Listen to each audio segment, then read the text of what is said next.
welcome back to the channel, and today a quick unboxing or unbagging of a game from the Historical Game Company.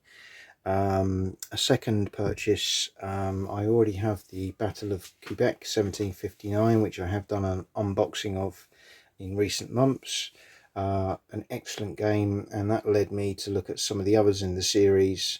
This one particularly, 55 Days at Peking, appealed. I have looked at a number of other games covering this Boxer period, but haven't jumped in. This one looked a little too interesting, and bearing in mind I really like the mechanics from the other game that I've played in the series, I thought I would give this one a look. I've decided to go down the route of the folio version just purely from a space saving perspective, and I just want to show you what you get in the bag for your money. So let's have a look. Let's get all the contents out. I'm going to show you everything you get in the bag, or the box if you buy the box version, but what I will warn you is, obviously I've already had a look at this, and this particular one has got an issue with the counters, which I've already gone back to Second Chance Games, and they're going to kindly get that sorted out with the printer, which I believe is Blue Panther. But what you get is a nice sleeve that wraps around the components, with this nice kind of artwork that really kind of gets your interest piqued. And then on the back, importantly, first of all, the contents. So you're only talking 48 counters. These are thick game pieces, and they are. Most of the games in this series have limited counter count like this, with a limited page rulebook, 4 pages, some game cards, 11 by 17 game mat, which is canvas in this one, and a 6-sided dice.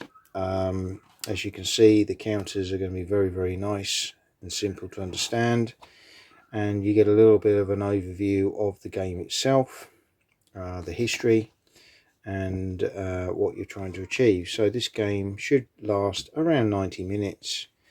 One player playing the Chinese and one the Allied forces defending the legations. So you can see here what we're expecting to see on the game map itself. Again, this is very similar to other games in the series, where you'll have these eliminated units boxes and the game turn track, along with the cards, which are the key mechanic, or the thing that drives the system in the game itself. So that's the sleeve. You then get the cards, which I'll go through in a moment. You get the counters, which again I'll revisit in a moment. You've got the map. We've got the dice, decent dice as well, and the rule book. So I must admit, and I've seen this online a lot, some of the earlier games, maybe there were a few niggles with the rules, but nothing major that wasn't answered on Board Game Geek. This, actually having read through, looks like it's been quite well rule proofed. And again, you've just got an explanation here of the counters. Got some interesting additional things in this game with machine guns and artillery. The sequence of play follows the very same system as the other games that I've played, and then you've got 4 pages of rules, which on the face of it look quite dry, black and white, but the fonts are clear, and they are well written. On the back, we've got actually a terrain effects chart.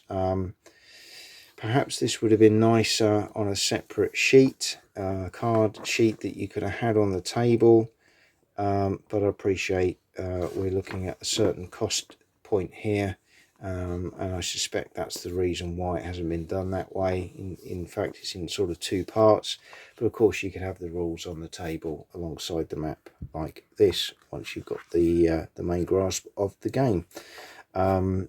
But again, probably something slightly different to the other game I've played, where there's a lot more terrain effect involved in this particular one. So that's the rules. I'm going to show you the map, which is this nice canvas version. Again, I didn't get a canvas version with my Quebec game. It came on a paper mat, which was fine, but you needed a bit of plexi. This should fold flat, but you might need a bit of flexi initially. But what you can see there straight away is it's a nice simple map, but with some very nice designs on there. So you've got the different legations there, as you can see, the Russian, the American, the Spanish, Japanese, French, German on the screen. You've got some other elements, the British one at the top, you've got the Tartar wall, and then you've got these other little bits up here like the Forbidden City, the Belgian legation, the Austrian legation, the post office, the library, and this is a hex game. It's a simple hex game, but the map is very, very nice. Okay, the counters. So, as I say, some slight issues with the counters, with the numbers here being sort of below the line where it's cut, and you can see the print has actually got a white line on the top, so these are going to be replaced, but you can get a gist of how these work. So these are your legation units, and then these are your boxer Chinese units at the top, and on the back you literally have a defensive stroke disordered modifier when they're disordered, and that's it. And that's all your counters, but these are great thick quality counters. If we pull one of these out, I'll show you. It's just so these are printed, I believe, by Blue Panther. As I say, I've got some new ones coming, but you can see the thickness of these. These are going to last you a long time, and very, very good quality.